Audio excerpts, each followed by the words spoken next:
Leçon 432, exercice numéro 1, tangente passant par l'origine. Une fiche de révision pour l'agrégation interne de mathématiques. On considère une fonction f de 0, 1 dans R, continue et dérivable, telle que f de 0, f' de 0 et f' de 1 soit nulle. On veut montrer qu'il existe un point C entre 0 et 1, différent de 0, tel que f' de C soit égal à f de C sur C. Ça évoque beaucoup le théorème de Rolle. Pour ce faire, on pourra céder de la fonction g définie sur le même intervalle par g de x égale f de x sur x. Et pour aller plus loin, on pourra donner une interprétation graphique de ce résultat et essayer de déterminer un exemple non trivial de fonction vérifiant ces conditions. Solution de l'exercice. Première possibilité, si f de 1 fait 0, alors c de c égale 1 convient. C'est donc un cas traité, on va pouvoir passer à autre chose. On va supposer par la suite que f de 1 est différent de 0, et quitte à passer à la fonction opposée, on va même supposer que f de 1 est strictement positive. Intéressons-nous un petit peu à g. G de x peut être considéré comme un taux d'accroissement, puisque f de 0, ça fait 0. Donc, g qui est normalement continu sur 0, 1 ou ouvert en 0, peut être prolongé par continuité en posant g de 0, c'est f' de 0, c'est donc 0, parce que f est dérivable et que f' de 0, par hypothèse de départ, ça fait 0. La dérivation. F est dérivable, donc g est dérivable sur 0, 1 ouvert en 0, et on a formule classique que l'on simplifie. Intéressons-nous maintenant aux extrémums. G est continu sur le compact 0, 1, puisqu'on a prolongé par continuité en 0. Donc, théorème des bandes atteintes, on peut trouver C appartenant à 0, 1 fermé, tel que G de C, ce soit le maximum des G de X. Le problème, c'est que C ne va pas forcément être le point où la dérivée s'annule, parce qu'on peut avoir le C sur le bord du segment, donc il va falloir éliminer ces cas possibles. Première possibilité, est-ce que C peut être égal à 0?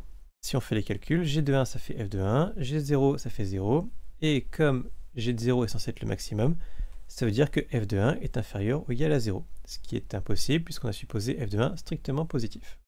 Ok. L'autre côté, si c égale 1, g' de 1 ça fait moins f de 1, et taux d'accroissement, on obtient donc que f de 1 est inférieur ou égal à 0, ce qui est une contradiction, puisqu'on a supposé que f de 1 est strictement positif. Donc C est sur l'ouvert 0, 1, n'atteint pas les bords. On voit ici la stratégie. En supposant que f de 1 était strictement positif, on a choisi C via le maximum. Si on avait pris f de 1 négative, on aurait choisi C pour obtenir le minimum. Bref, la conclusion. G' de C, ça fait 0, puisque c'est un maximum. On obtient la formule appliquée au point C, et en remettant tous les morceaux dans le bon sens, on obtient la formule demandée. Interprétons géométriquement cet exercice. Sur GeoGebra, c'est pratique. Donc, on a ici une fonction qui vérifie les conditions de l'exercice. f de 0, ça fait 0, la dérivée s'annule.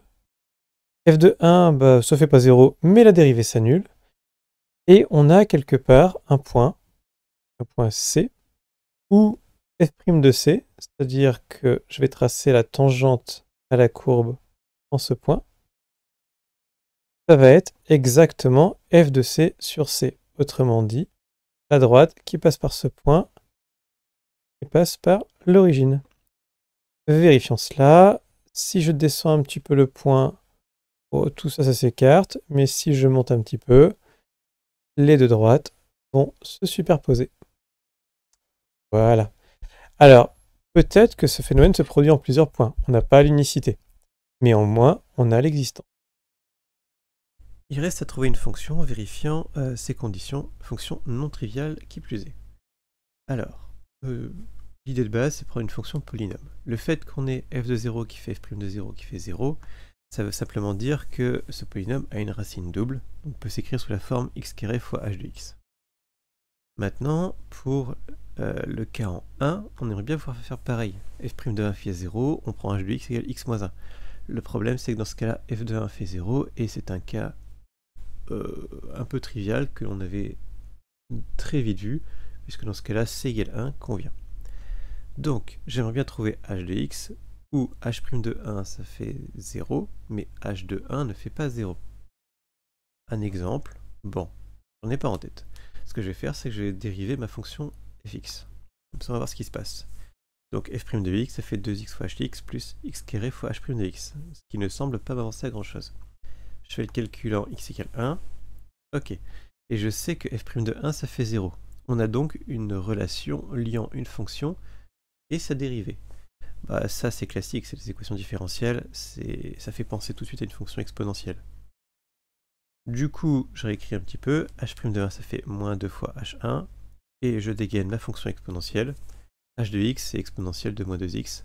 Alors, je ne dis pas que c'est forcément cette fonction-là. Je dis que cette fonction-là va convenir. Et dans ce cas-là, on peut prendre f de x égale x carré fois exponentielle moins 2x. C'est une fonction non triviale qui vérifie bien toutes les conditions de l'exercice.